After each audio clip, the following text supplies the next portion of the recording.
सातबाऱ्यावर महाराष्ट्र शासन असताना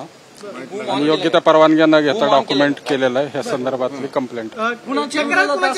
दस्तातील पक्षकार दस्तातील पक्षकार नाही जे नाव आहेत नाही दोन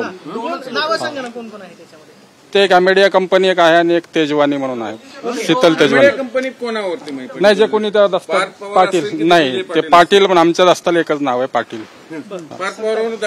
आमच्या दस्तात नाव नाहीये ते आमच्या दस्तात कंपनीचे भागधारक आहेत ना असतील पण माझ्याकडे जो दस्ता आहे ना आणि जे मला ऑर्डर आहेत आयजीआर ऑफिसच्या कधी झालेला होता मे 2005 काय 25 सॉरी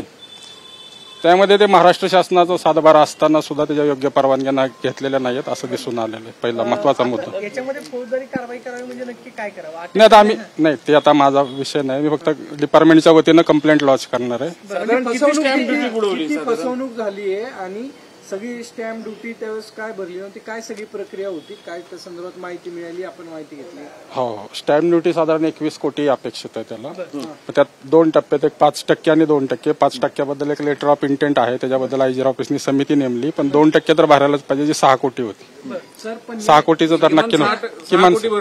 किमान 6 कोटी एवढं आहे की 6 कोटी भरावं ते भरून घेतलं जाणार आहे का हो आता जे निर्णय होईल ते सगळेच भरून घेतले जातील सर या सगळ्या प्रकरणासंदर्भात आपल्याकडे जे डॉक्युमेंट मिळाले किंवा त्यानुसार पुढची काय कारवाई बघू मी डिटेल सांगतो मला पण थोडे लिमिटेशन आहेत माझं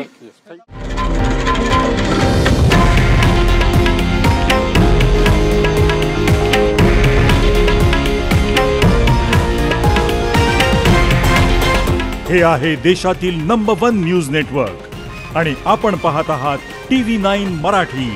एकमेव।